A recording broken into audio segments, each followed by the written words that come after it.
Selamat datang di channel Pemuja Malam. Jangan lupa like, share, and subscribe ya. Terima kasih.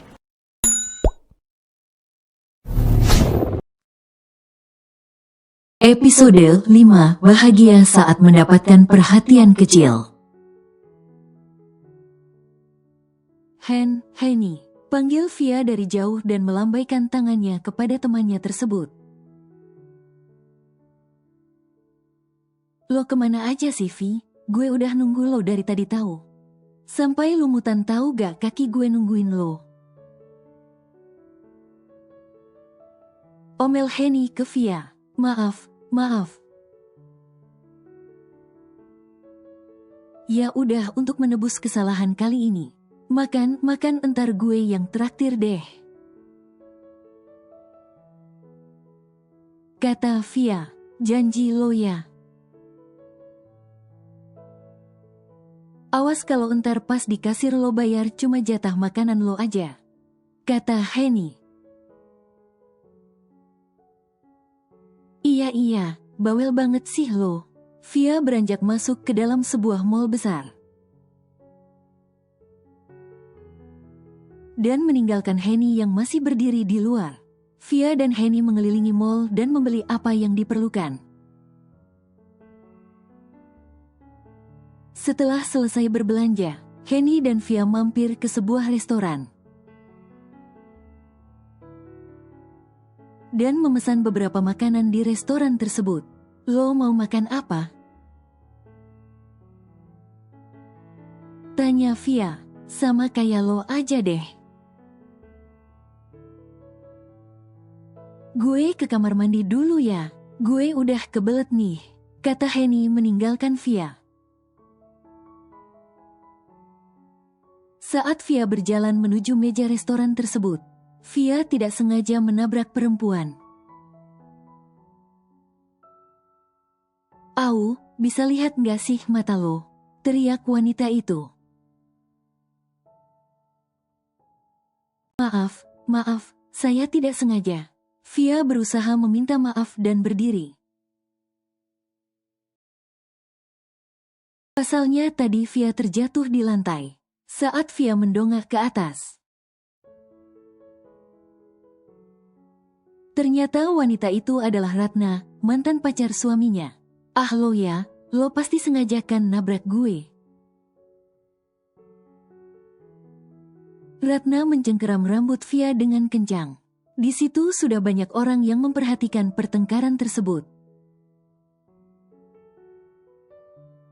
Via sudah berusaha meminta maaf, tapi Ratna semakin kencang menjambak rambut Via. Dan kepala Via dibenturkan ke dinding. Lalu Ratna meninggalkan Via begitu saja. Sebelum Ratna meninggalkan Via, Ratna mengancam Via untuk menceraikan Viko. Kalau tidak dia bisa berbuat lebih kejam lagi. Orang-orang yang ada di restoran pun tidak ada yang berani membantu Via. Dikarenakan Ratna adalah model yang terkenal. Dahi Via terluka dan berdarah. Tapi Via tetap menahan kesabarannya tersebut. Via dan Henny yang telah dilihat banyak orang, memutuskan tidak jadi makan di restoran tersebut. Henny memutuskan untuk mengantarkan Via pulang, lantaran dia khawatir luka yang ada di dahi Via.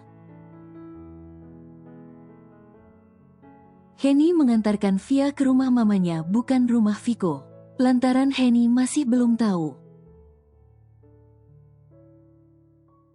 kalau Via sudah pindah dan tinggal di rumah Viko.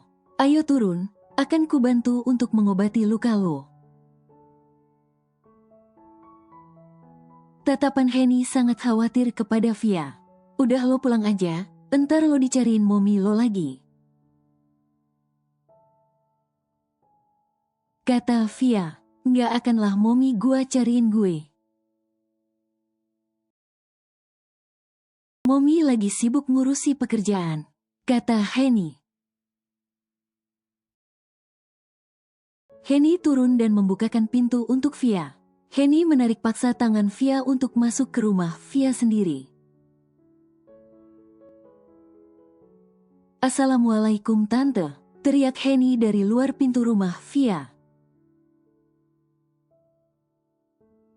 "Waalaikumsalam," jawab Mama Via dari dalam rumah.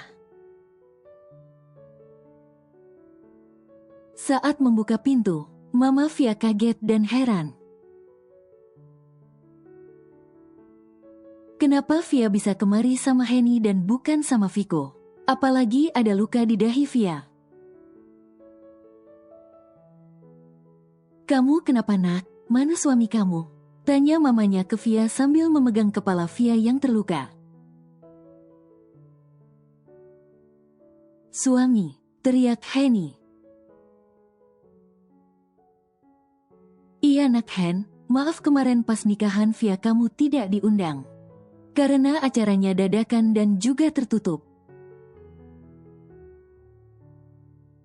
jawab Mama Via. Saat ini Henny hanya menatap Via tajam minta penjelasan dari Via. Iya, ayo masuk dulu. Entar gue jelasin ke lo." "Nggak usah melotot ke gue kayak gitu," kata Via melihat Henny yang mulai kesal. Henny dan Via naik ke lantai atas dan masuk ke kamar Via. Henny dengan telaten merawat sahabatnya tersebut. Setelah selesai membersihkan luka Via, Henny segera angkat bicara dan meminta penjelasan kepada Via masalah pernikahannya. "Lo kenapa nggak bilang kalau lo udah nikah? Apa lo udah nggak anggap gue sebagai sahabat lo lagi? Meskipun lo nggak ngundang gue ke acara pernikahan lo. Setidaknya lo kasih tahu ke gue kalau lo bakalan nikah," kata Henny. "Sorry Hen, gue bingung mau cerita ke lo kayak gimana.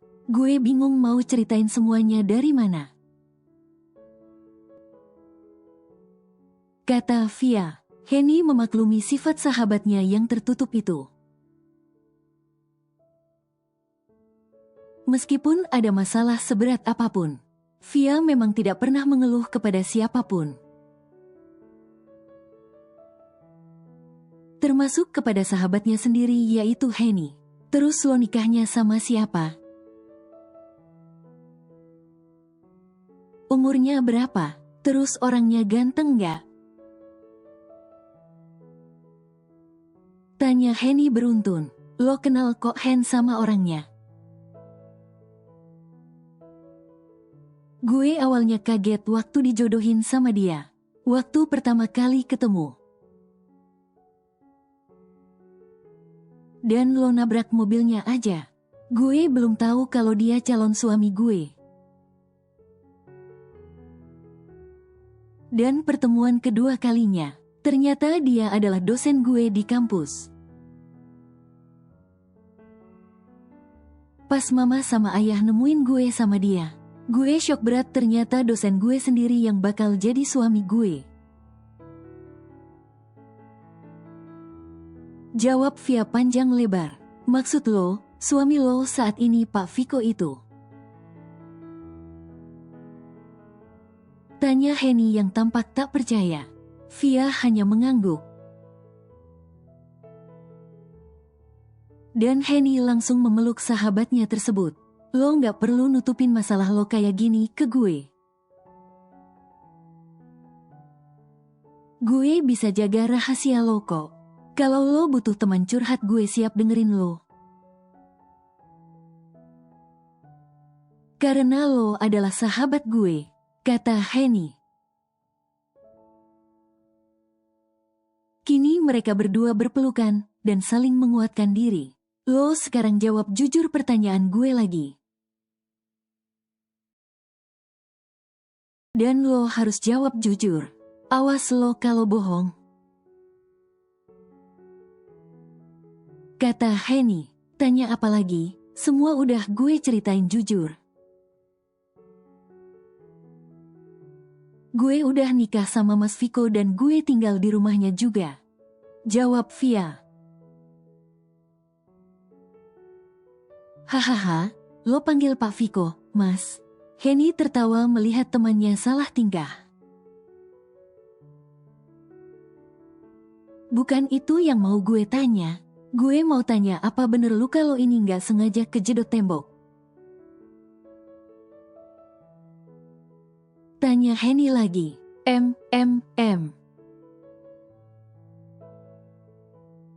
Sebenarnya tadi nggak sengaja ketemu sama mantan Mas Viko. Dan dia juga yang jedotin kepala gue ke tembok. Jawab Via. Wah, kurang ajar tuh cewek. Siapa sih dia? Entar gue bantu lo kasih pelajaran ke dia. Jawab Henny marah. Dia model terkenal. Lu tahu nggak Ratna model terkenal itu? Dan nggak usah balas dendam, biarin aja. Mungkin dia marah gara-gara Mas Viko mutusin dia. Tapi kata Mas Viko dia juga ketahuan selingkuh lo sama manajernya. Tapi Mas Viko pura-pura tidak tahu. Via berusaha menangkan temannya yang marah. Agar tidak membalas dendam kan ulah Ratna. Makasih ya Hen, lo adalah sahabat gue yang the best deh pokoknya. Kata Via, hehe iya dong, tapi traktiran yang tadi belum jadi lo. Dan besok lo harus traktir gue makan enak, kata Henny tertawa. Dan diikuti Via tertawa melihat tingkah sahabatnya tersebut. Malam itu Via tidak pulang ke rumah Papi Rusdi. Via mencoba menghubungi Viko, tapi panggilan Via diabaikan oleh Viko. Di rumah keluarga Pak Rusdi, Pak Rusdi menunggu kepulangan Via dan Viko. Assalamualaikum Pi. Salam Viko menuju ruang tamu dan menyalami tangan papinya. Waalaikumsalam nak, mana Via? Kenapa dia tidak bersamamu? Tanya Pak Rusdi. Bukannya Via sudah pulang Pi? Tadi Via nelpon saat Viko masih nyetir mobil. Jadi Viko abaikan panggilan Via. Jawab Viko. Memang Viko mengabaikan panggilan Via. Viko berpikir Via hanya tanya di mana keberadaannya Viko. Dan saat itu juga Viko sedang konsentrasi menyetir mobil. Tidak nak, Via belum pulang sejak izin keluar dari tadi siang. Sahut papinya. Viko akan mencari Via ke rumah ayah Mizan dulu Pi. Siapa tahu dia ada di sana. Jawab Viko sambil berjalan keluar rumah. Viko mencoba menghubungi Via kembali. Tapi Via tidak menjawab panggilan tersebut. Kemana dia pergi? Kenapa sampai malam seperti ini pun belum kembali pulang? Sangat merepotkan.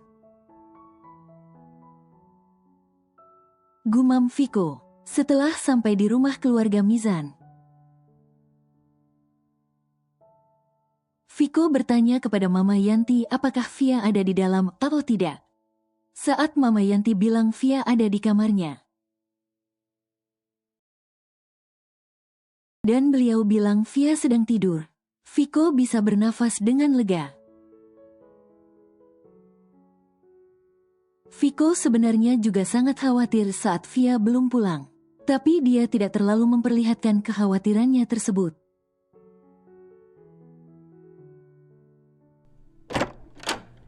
Viko melihat sang istri yang telah tertidur pulas. Dan Viko menarik selimut untuk menyelimuti istri kecilnya tersebut. Viko diam-diam memandangi wajah cantik Via dan tersenyum.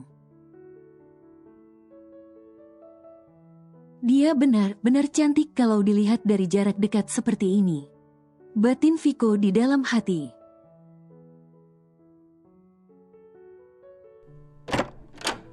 Suara pintu kamar mandi terbuka.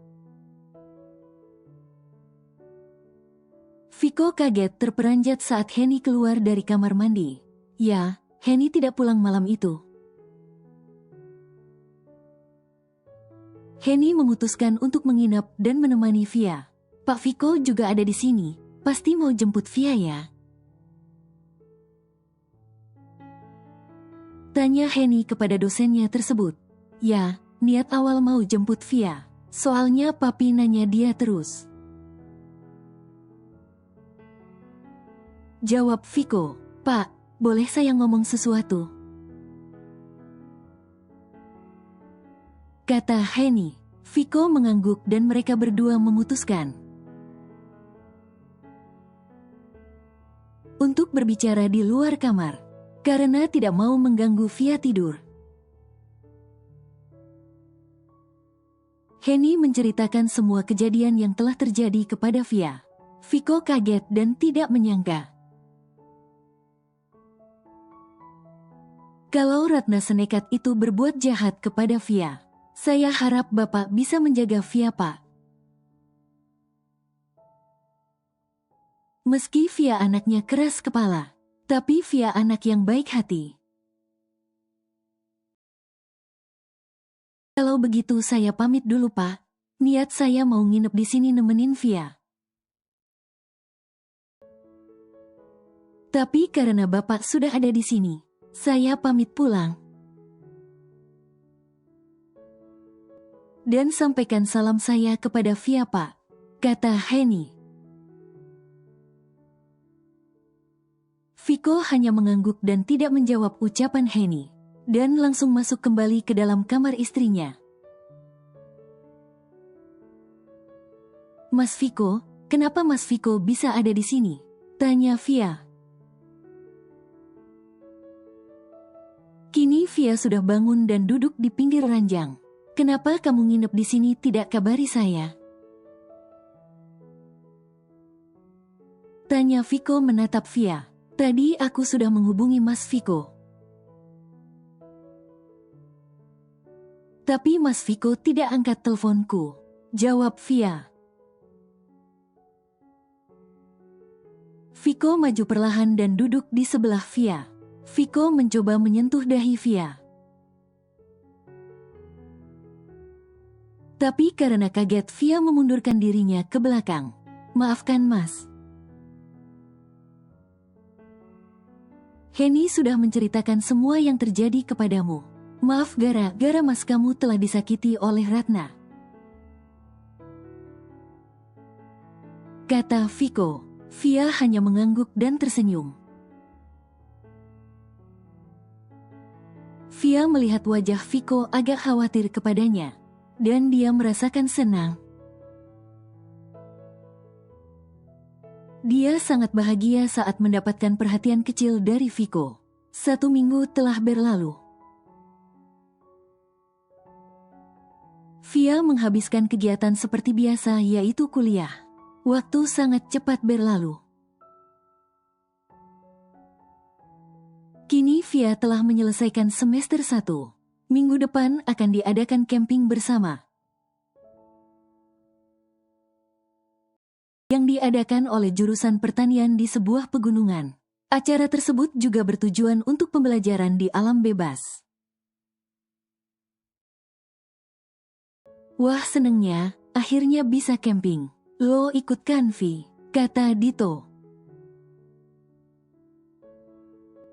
Iyalah ikut, acara ini kan juga untuk pembelajaran. Jawab Via. Via segera bergegas pulang ke rumah naik taksi online yang telah dipesan. Awalnya Papi Rusdi sudah menyediakan mobil beserta supir. Tapi Via menolak dan lebih suka memakai taksi online. Assalamualaikum Papi. Via menghampiri papinya yang berada di taman. Waalaikumsalam nak, kamu baru pulang nak? Tanya papi Rusdi. Iya pi, tadi rapat dulu. Soalnya minggu depan bakal ada acara camping pi. Jawab Via. Apa kamu mau ikut camping tersebut nak? Apa Viko juga ikut acara tersebut? Tanya Pak Rusdi. Iya pi, Mas Viko ikut acara tersebut. Mas Viko akan jadi panitia dosen camping itu pi. Jawab Via. Baguslah nak, kalau begitu papi tak akan khawatir dengan keadaanmu. Jika Viko ikut kamu pasti aman, kata papi Rusdi.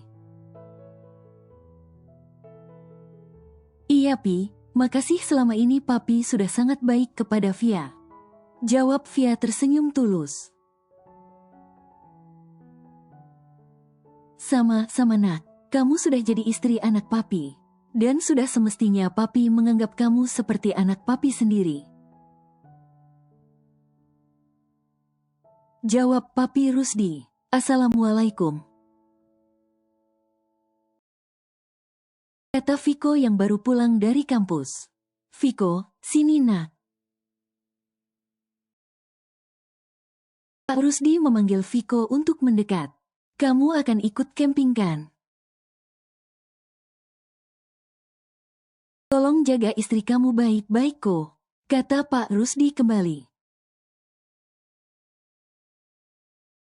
Iya pi, Viko akan jaga istri Viko dengan baik, kata Viko yang tengah memandang Via.